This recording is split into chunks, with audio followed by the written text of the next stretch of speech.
presented during a group meeting.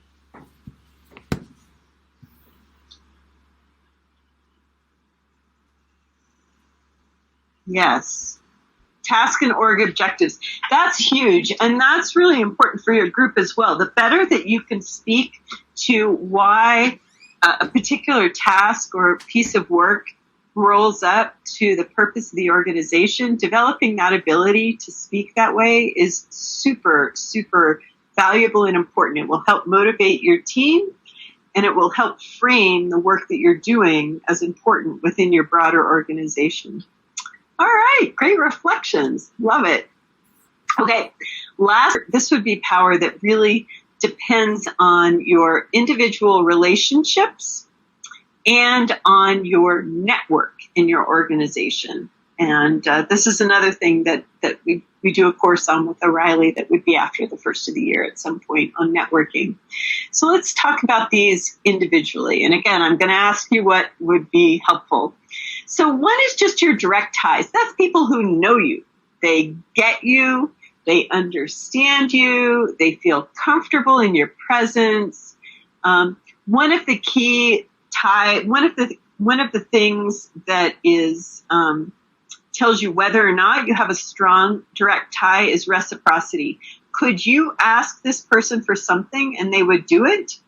And if they asked you, would they do it? Right? So direct ties is not like just connecting with someone on LinkedIn, because you might connect with someone on LinkedIn, but if they ask you to do something, you're probably not going to do it, right? So direct ties have to do with how long you've spent with each other, the frequency of your interactions, the extent to which you share intimacy, that you feel safe sharing your point of view and details and speaking openly. Is there reciprocity? Is this a person that could ask you for something and you would do it, and vice versa? And what ties you to that individual? Is it so here? This is interesting because one of the things you'll see that happens in an organization is people can build very strong direct ties that are not well aligned with overall objectives and become political in the negative sense. So if your strong ties to an individual are about complaining about your boss, you do have a direct tie, but ultimately it's not going to serve you well in your organization, right? So because it's not aligned with organizational objectives. You may be true, it may be right. Your boss may have a lot of faults that you wish that they could solve. But ideally, you want what ties you to an individual to be about the work, about the purpose, and about making you both successful. So these types of direct ties will work in a negative sense as well, but over time, they will not serve you as well as direct ties that are built around, aligned with the work and the purpose of the organization. Interaction among your direct ties, so how they interact with each other and your indirect ties. So think of this as your broader network, starting to get to your broader network. Are you at the center? Are you sharing the most information? Are you providing the most information? Or are you kind of on the periphery and other people are more in the center? We talk about this when we do networking as well. It's ideally you're a person who gets information from others and shares it out. And so early on in the chat, sharing information, yes. And this is where that fits in. And then even more broadly, beyond individuals and beyond the kind of immediate groups that you're interacting with, thinking about where you sit in the network of your organization. This is who you know more broadly. Do you know a lot of people? Are you part of any group? And how central are you? And so when we think about network structure and building our network structure, we often think about who can you go to for information about your work? Who can you go to with advice about your career? And who can you go to for general information on the direction of your company and your industry? So you want people in your broader network who can provide all of those types of information. And so if your broader network doesn't really exist right now, building that is really key to relational power. So back to you all, now that we've read through this slide and hopefully got a sense of what relational power is, what might you do to enhance your relational power? What are some things that this slide would inspire you to do to enhance your relational power?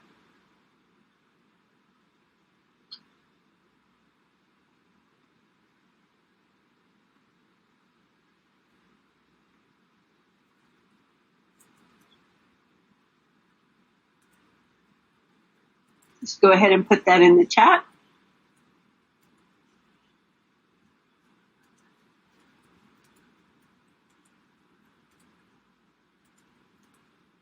Yep.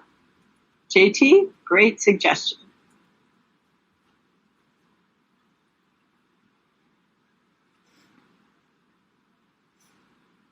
Nice, DG. Yes, AR. Yes, Jan. Absolutely. You know, sometimes we think networking is a waste of time, but it's not, because it really helps build your power in your organization. Love that, AP. Great suggestion. Yes, JT, making introductions. Yep. Great ideas.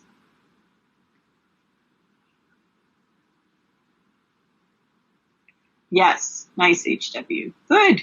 These are things that will build your relational power. Okay, and I'm sorry that this diagram is a little crooked. I apologize for that. But it has good content, so let's understand it. So we've talked about the importance of power. We've talked about ways to build your personal power. And as I said, we're going to go much deeper into this when we get to the fourth course. And now I'd like to talk about a little bit about when you might give away some of your power. And sometimes when you're making team decisions, you're going to want to be on the side of I'm the authority and this is what I think. But other times you're going to want to give away some of that power to increase the team's coherence, to increase the quality of the decisions, to increase general team building, and you're going to want to give away.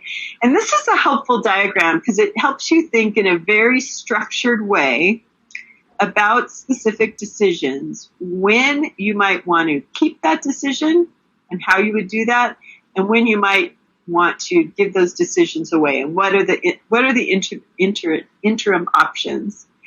And the other thing I'd like to say about this diagram that's super important, which is once you've decided what you want to do with a decision, tell other people. Don't let them try to guess what you want from them. Be clear. Be clear about what kind of decision it is. So if we look at the left-hand side of this continuum, that's full management control. Management decides and informs staff. And that's about telling, directing. Management is accountable and responsible. They're in control, and team members are told about decisions and expected to comply. What would be some examples of when you would need to decide and inform, when you would need to keep full control? What kinds of examples come to mind? Go ahead and put those in the chat.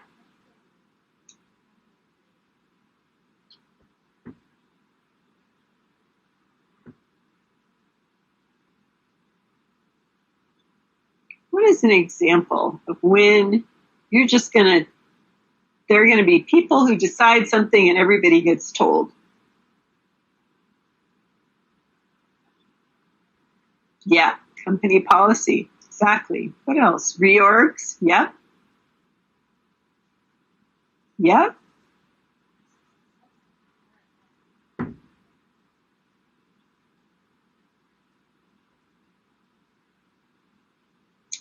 That's true, HD. That's true. Beginners, when you're working with beginners, times of crisis, legal requirements. Yep.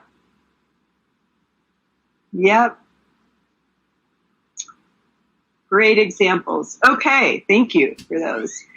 So if we start to move to the right, your next option, because I'll tell you, for team building and building responsible people who are contributing at their best, you want to use management control slightly. It's, if you go back to the leadership styles that Julie showed you, it's the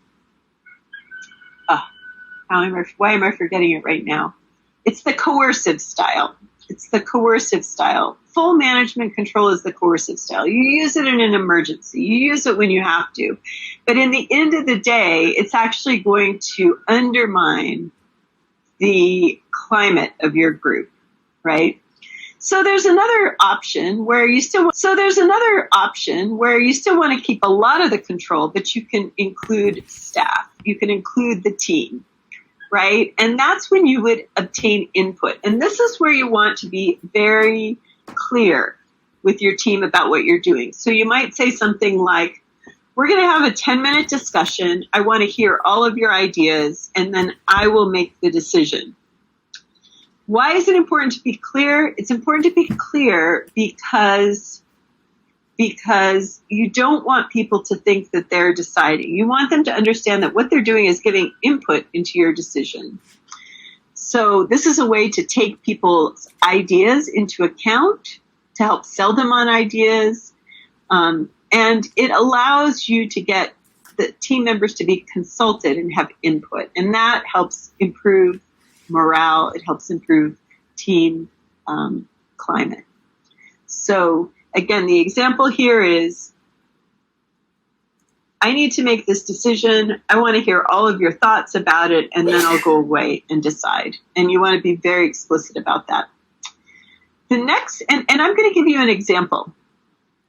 I'm going to give you an example with the next one, actually. So the third one, and this is going toward the direction of more employee control, is actually letting employees decide and recommend. So this gets even more engagement with the team, but they still need to come to you for approval, right? And again, you want to be very explicit. So I'm going to give you a very specific example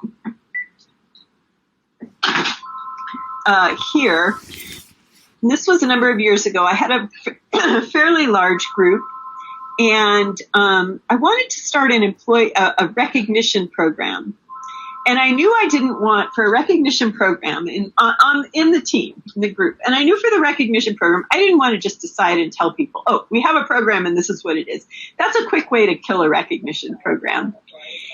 And I could have just gotten input before deciding, but I wasn't really confident. I wanted the team to own this program. I wanted the team to feel like they really created this program and had buy-in to the program. So what I did the first year is in a staff meeting, I said I'd like a group of volunteers who can help design an employee recognition program for our group, something that we're going to do for our group. Got 6 or 7 people raised their hands, and I said, great, let's meet. I set up a meeting, had everybody come together, and I said, okay, these are some of my goals for this program. This is the budget I have in mind. Could you guys go away and have a few meetings and come back and recommend to me what we might do this year within this budget that would meet these goals? And they did that. They did a great job, brought it back to me. I looked at it, actually didn't have any input for them. I just said, great, go and do this. That's employees decide and recommend. The next year, I was so confident in the group that was doing this that I had one meeting with them and I said, you guys did a great job last year. You have the budget number. You don't even have to check in with me. Just go and do this and make it awesome for the team. And that's when I got to the final stage, which was employees deciding and acting. Now, obviously, different situations, you're going to need to use different approaches, right? There's no one approach that's going to apply to every situation. But we talked about some examples of when management decides and informs the staff. What would be some examples when, as a manager, ideally you just let the employees decide, your team decide and act, right? What are some examples of when they could take the direction and take action without approval? So what are some examples on the other side of this continuum?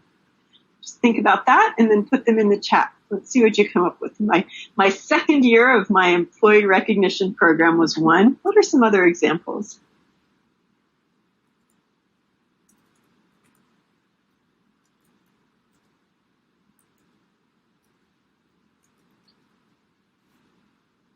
What comes to mind?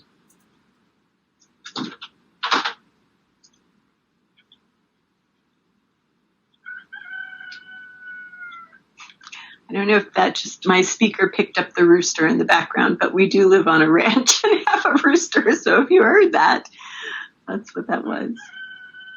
Yes, mentoring, team meeting, improvement of an existing process, especially a process that they completely control. Their own backlog. With senior or more experienced people, right. You've got to have that level of trust because you don't want to take that back. You don't want to say, oh, you're deciding and acting, and then you don't want to go in and say, oh, by the way, no, you did it wrong. You have to change it. That's a morale killer, right? So if you think there's a chance they might do it wrong, then you would pick one of the two middle ones. So you really need to have confidence in the people to be able to do this. And it ideally needs to be work that's fully within their scope and control. Love it. Okay. So some feedback on this is this helpful to kind of think about decisions broken down in this way and the importance of clarifying or extroverting very clearly what decision you're asking people to make? How helpful was this? Yes, kind of, not really. Give me some feedback on this. I'm curious.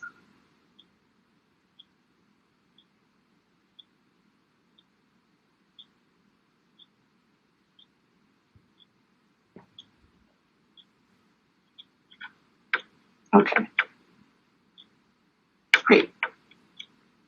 Great. Okay. This was really helpful to me the first time I saw it because I kind of knew these things intuitively, but I'd never seen it in this structured way. And it helped me be really intentional. This is a word we use in leadership development, intentional about how I was asking them. What to do with this? So what to do with this is, I think it's just, again, if you can be more intentional. So if you have a decision that needs to be made, can I let others make this decision?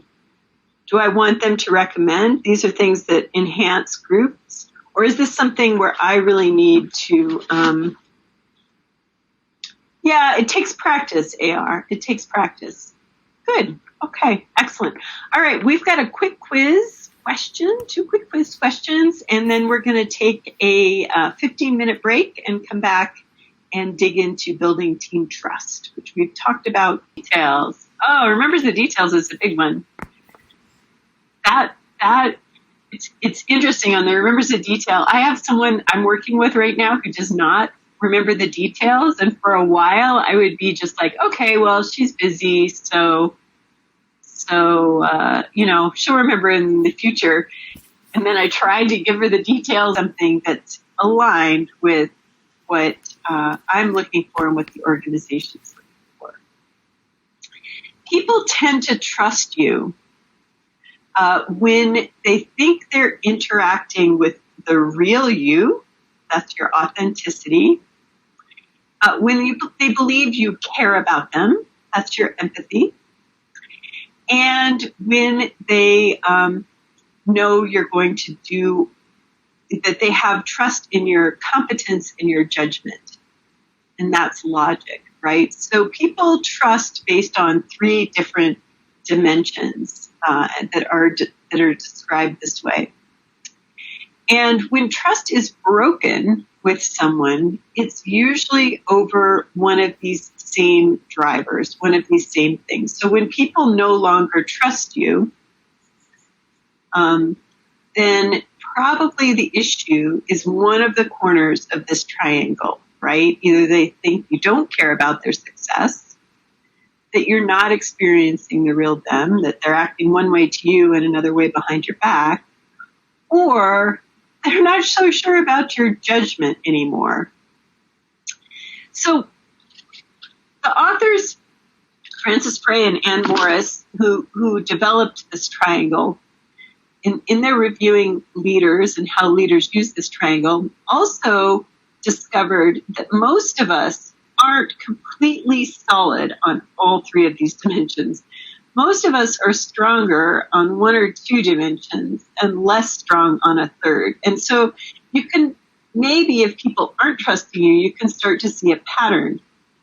And they call that a wobble. A wobble is a pattern where there's something that if there's a situation where people don't trust you, it's probably going to be on one of these three, right? So it's probably not people are going to experience you differently, but there's going to be one part of this where they don't feel solid, right? Where they don't feel that that's going to be you, right? So I'd like you to ask yourself, and you don't need to put this in the chat, but I would like you to ask yourself, if you think you have a wobble on one of these three dimensions, what might it be? What might your wobble be? Do you think maybe you go too fast and people think you don't care about them and their success? Or do you think that there might be an issue with your reason and judgment? Do you think people might not be sure they're experiencing the real you? What do you think that might be? And then the way to address this is to build your skills in that area, right? So let's take a look at this. So we know some of you have already mentioned authenticity as an important skill. And so Amy Edmondson, sorry, I'm getting ahead of myself. I'm going to get to authenticity. First, we're doing psychological safety. I'm sorry. So Amy Edmondson is a Harvard Business School professor who developed an idea of what is called a psychologically safe climate. And the idea of psychological safety is that people feel free to express problems, issues, and mistakes without being belittled or marginalized by those in authority. They own up to their own mistakes and are willing to present an unpopular viewpoint. And this is something that people are increasingly looking for in workplaces. I want to do a quick poll check. How many of you, based on this definition, I'm going to do a quick pulse check. How many of you feel that, and this is completely anonymous, you can tell me, how many of you feel that you currently work in a psychologically safe environment? How many of you feel that today, if you want to share a problem or issue or mistake, you're safe to do so. It's not going to come back on you. Give me a thumbs up or thumbs down. Yes, feels psychologically safe where I work, or no, it doesn't feel psychologically safe. Again, I cannot see any personal information. So.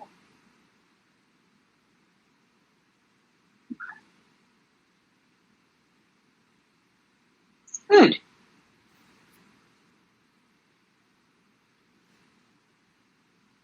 So about, interesting. So about 3/4 of you are saying yes, and about a quarter of you are saying no. And that's interesting. That's actually better than I would have expected. For those of you who said yes to the pulse check, that you feel like it's a psychologically safe environment where you work today, what are some of the components of that? What are some of the things that tells you it's a psychologically safe environment? Go ahead and add those to the chat. If you said yes, it's a psychologically safe environment, what are some of the attributes or aspects of your environment that make you feel that safety? Just add that to the chat.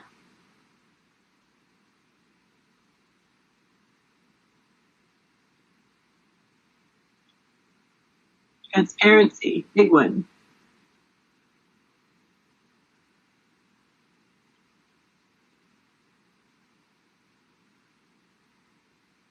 Other thoughts? Listen to without judgment. Caring about your career development. Yep. Respectful.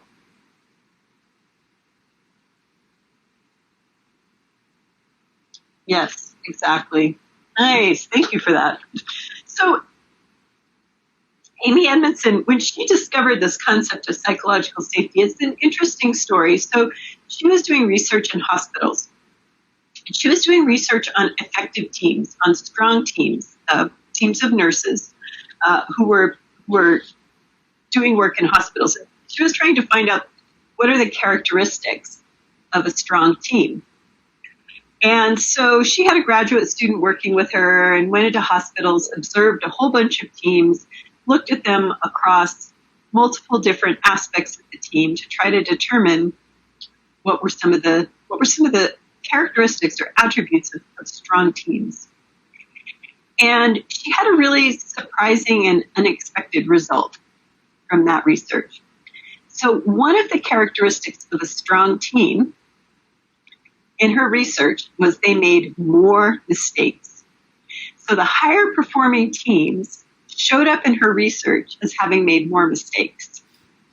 And that was very curious to her. She did not know what to do with that data. So she actually brought in a different graduate student, didn't tell him the purpose of why, or her, I'm not sure if it was a him or her, of why they were doing this. And she wanted them to go in and just observe how teams handled mistakes, right? And what she realized, it wasn't that actually that the stronger teams were making more mistakes, but rather they were sharing their mistakes and discussing openly what their mistakes were. And in a hospital, being a strong team or being a weak team can be a difference of life and death. So the ability of teams to be willing and able to share their mistakes turned out to be a really important part of a strong team. And that's where the idea of psychological safety was born. So psychological safety is really about comfort, admitting mistakes and raising problems. It's about learning from failure, openly sharing ideas, and better innovation and decision making.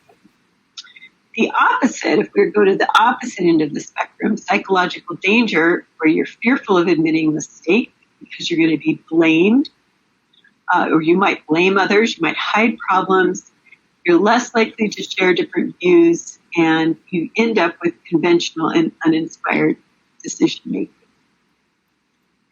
Now, we think of psychological safety on a continuum with accountability, because psychological safety in and of itself is not enough to drive performance.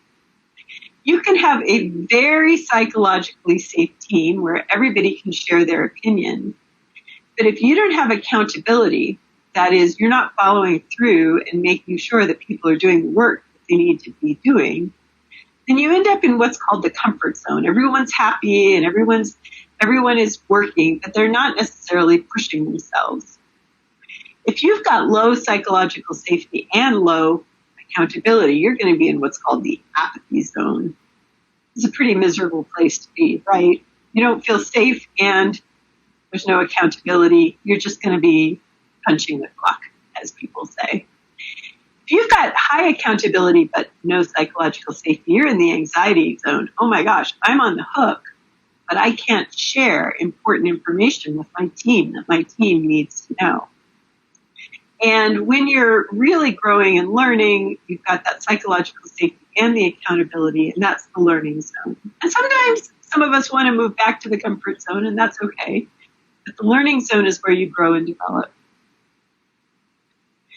So building psychological safety really comes back to the individual manager and how they handle different situations in a group.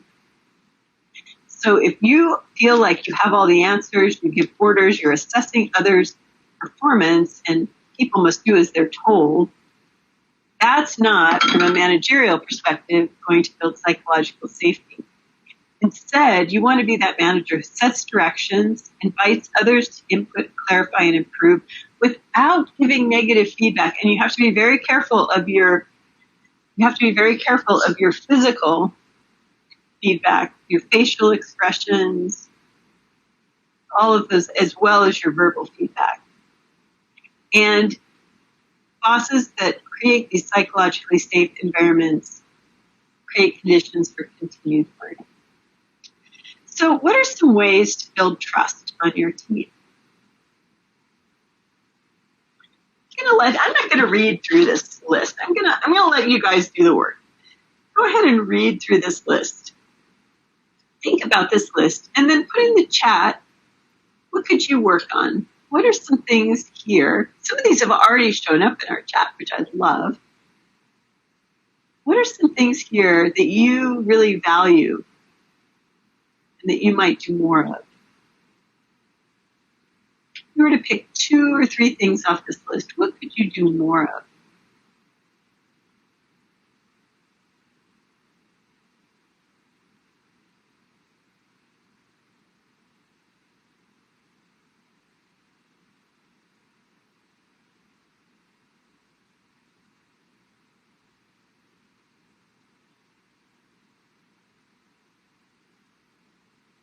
Okay, follow through.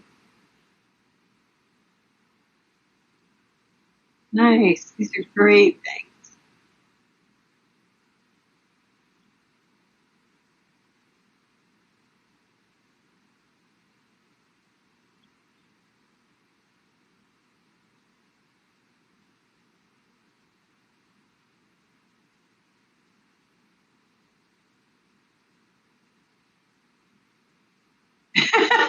Well, it's true. Sometimes RM, we can be too honest. Always be honest, but there are times when it's more appropriate for the relationship not to share your honesty. So I agree with you. That's when you have to be careful of. If you go, I think when asked your opinion or when appropriate, you need to be honest. I mean, think of the converse as being dishonest, but there are times when you don't want to overshare because that can hurt the relationships that you have. Honest with a filter. Nice one, NP. I like that. Keep that filter. That's good.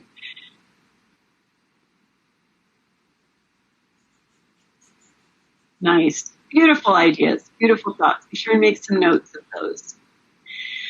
Okay, so now we're going to switch gears and talk about authenticity. So we talked about building a climate of psychological safety. And authenticity, as you'll remember, is one of the things on that triangle. It's not false, but true to one's personality, spirit, or character, and authentic with no pretensions. Now, authenticity, again, is not being a person that ends up hurting their own relationships, right? So I would say, just like we talked about honesty with a filter, I mean, there can be a filter on authenticity too. People do take it too far. So you want to do it appropriately. But the key thing is really getting to the core of who you are, what's important, what you value, and then representing that, being that with others. So I've got some questions, some reflection questions that I'd like you to go ahead and make your own responses to. You don't need to put these into the chat, but think about if you're living a life that's true to yourself. So how would you score yourself on these? Do you feel like you're free to make your own choices? Do you feel like you're free to express your views and opinions? And do you feel like you can be yourself on a day-to-day basis? So first, score yourself. And then once you've reflected on those questions, what might you do more of to be that person? And we're going to do some more exercises too, but what might you do more of? How do you show up on that score?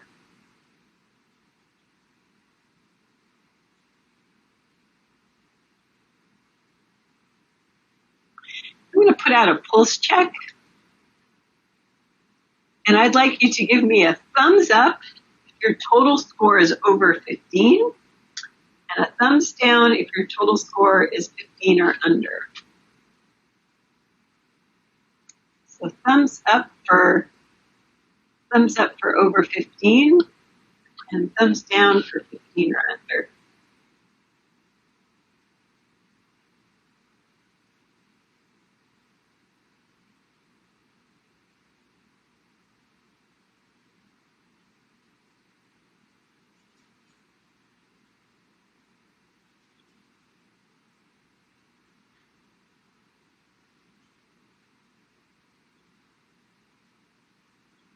Okay, you guys are doing pretty good. That's awesome. That's awesome. So I'm sure we all have places to get better, but the majority of you are feeling not bad on this, which is great. So this is Warren Bennis. He's a famous writer about leadership, and he's got this really helpful quote that continues to be used year after year, which is becoming a leader. Leadership is synonymous with becoming yourself. It's precisely that simple and also that difficult, right? So how do we become our authentic self? Well, some of you may be familiar with Brene Brown, and she is probably the most widely known writer today and speaker around this idea of authenticity.